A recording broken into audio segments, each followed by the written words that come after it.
Hello viewers, thanks for joining me again this week on the program NUC and the Public. I am your regular host, Queen Obaseki. Like I told you last week, we are going to continue with where we stopped last week, and my guest last week is still on ground today to throw more light on the issue of open and distance learning in Nigeria. And my guest is Dr. Ramon Yusuf. He is the acting director of the Department of Open and Distance Education, National Universities Commission. And today we're going to be talking on the challenges of open and distance learning in Nigeria universities. Sir, you're welcome to the program. Thank you very much. Sir, what are the challenges on open and distance learning in Nigeria universities? Thank you very much. Let us first agree that open and distance learning is relatively new in Nigeria. The 170 universities in Nigeria run most of their programs by the conventional face-to-face mode. Only the National Open University of Nigeria and 6 other universities that have distance learning centers are involved in delivery of university education by the open and distance learning mode. Now, so against this background, it shouldn't be too surprising to know that not many of us are familiar, first of all, with what open and distance learning is.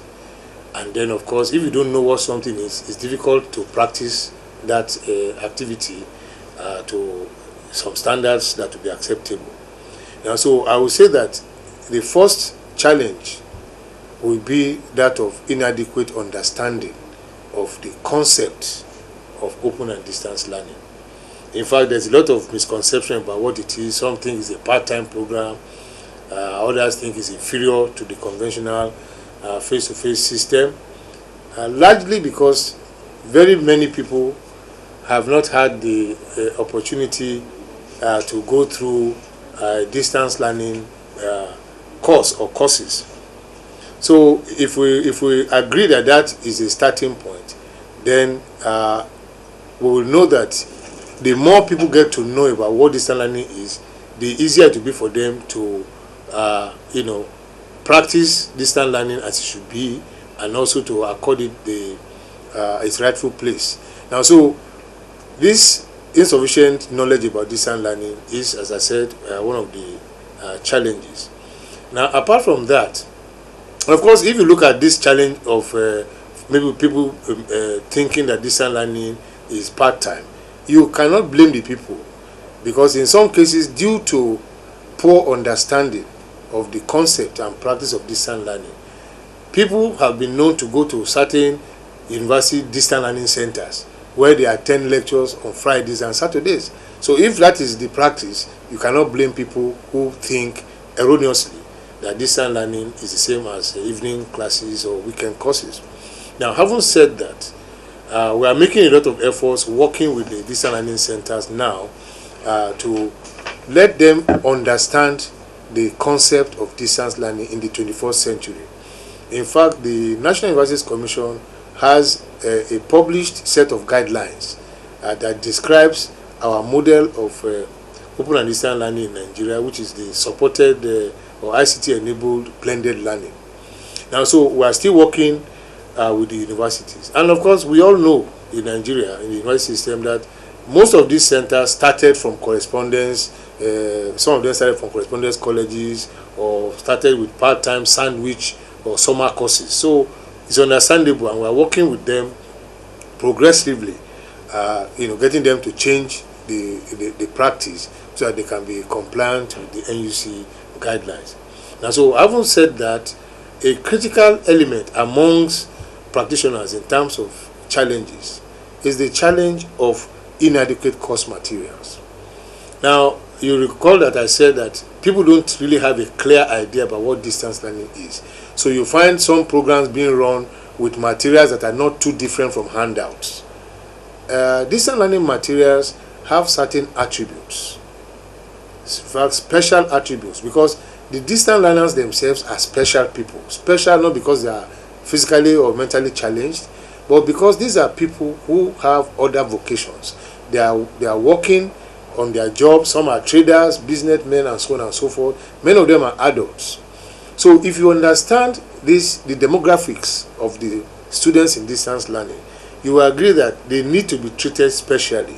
They don't go to class. They're not supposed to go to class to discuss with any lecturer. They're not supposed to, in fact, by our guidelines, they shouldn't go to the university more than twice in a semester, because we expect that the university should put in place appropriate course materials as well as learner support facilities to ensure that distant learners can learn from wherever they are at any time that they choose. Now, so the problem with the course materials is that, again, because of this unclear understanding of what distant learning is, many of the practitioners, the people who take part in distant learning programs, do not know about these attributes of these course materials. I'll give an example. A typical course material for a distant learner is expected to be very learner friendly. That is, somebody reads it, it's in very simple language. It's supposed to be interactive. There must be some activities built into the materials so that learners, in fact, some people will tell you that a course material with a learner will probably have a self-assessment question at the beginning to enable the learner ask himself, what do I know about biology, for example? So when you answer that question and you now start studying the material, at some point again you should be able to ask yourself, what have I learned about biology? So those course materials for distant learning are supposed to be interactive and should be written in a learner-friendly manner so that people can study on their own. Don't forget that distant learning is essentially self-directed learning. It is learner-centered. The individual must drive his own knowledge, but the materials must be such that encourage students to be able to learn on their own. So these are some of the attributes of the course material. So if you give students handouts or a textbook to go and read, imagine somebody studying physics on his father's farm somewhere in Nigeria. There's no other person in that community who is studying physics. When it gets to a point, it gets stuck. But in distant learning, we expect that the course material for physics, yes, may contain all the equations, the first and second laws of motion and so on, but there should be a way to break it down so that the learner can follow in a stepwise manner. And then, of course, as backup, he should be able to get somebody to talk to, maybe during a tutorial, either by phone or on an appointed day, or even on the internet these days. So many of our centers are yet to get it right in terms of course materials. Now, ask me, what is NUC doing about it? Because NUC is not just about complaining that universities are not doing things the way we like or the way we have all agreed to do them. So NUC has been, in the last 3 years or so, been involved in capacity building. We have a new project whose sole aim is to bring the practice of distant learning in Nigerian universities up to the standard of global best practice. So what this means is that we have been working with British Council to train university academics involved in distant learning on how to develop course materials that will meet the benchmark of quality distant learning. So we have trained so far 41 academics that we call national trainers in a series of train-the-trainer workshops.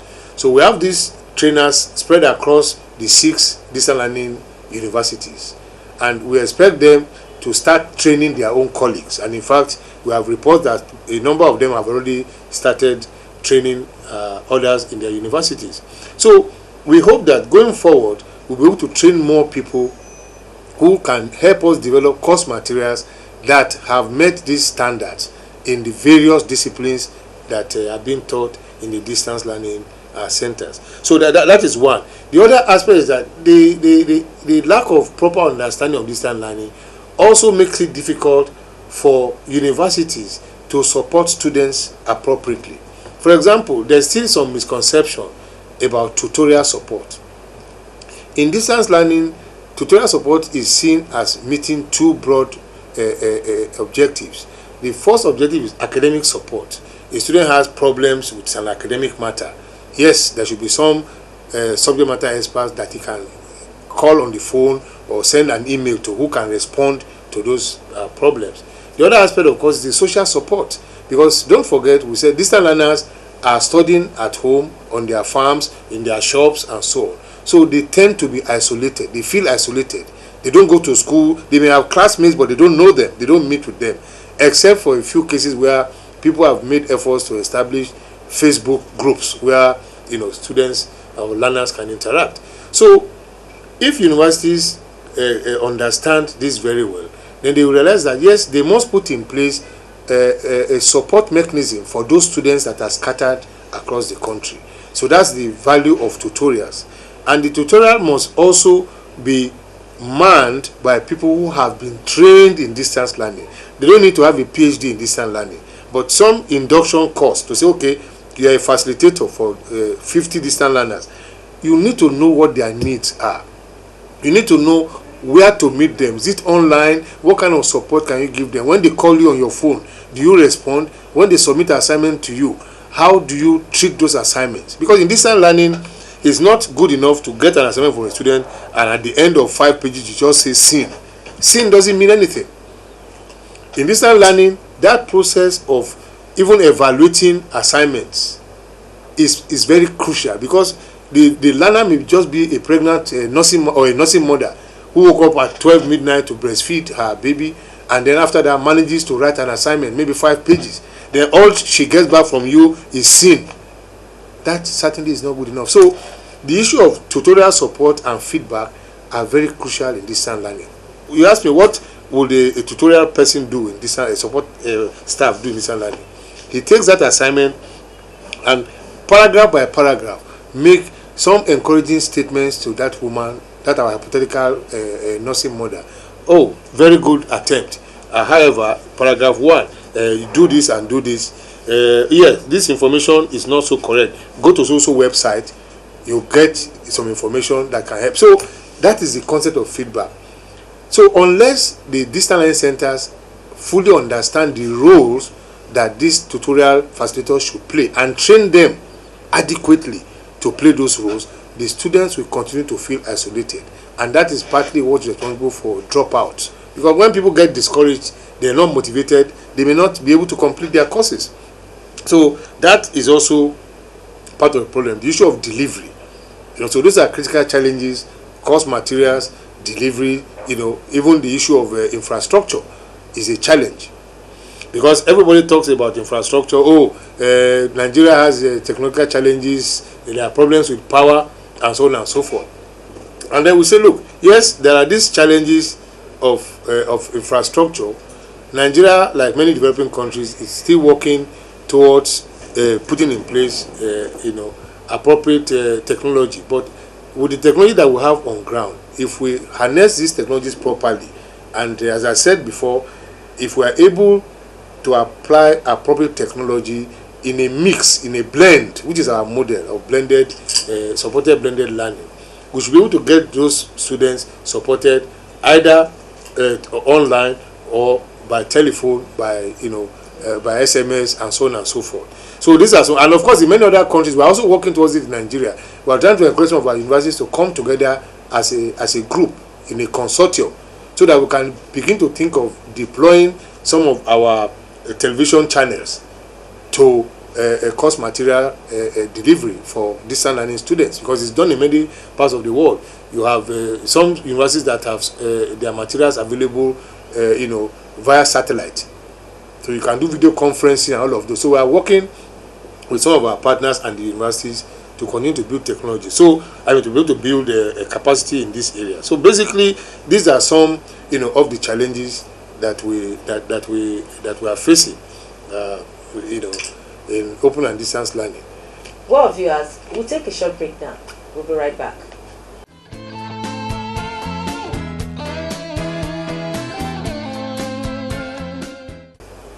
If you are just joining us, the program is NUC and the public.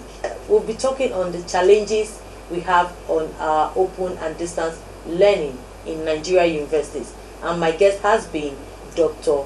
Ramon Yusuf, the Acting Director of the Department of Open and Distance Learning, National Universities Commission. Sir, what about the area of personnel?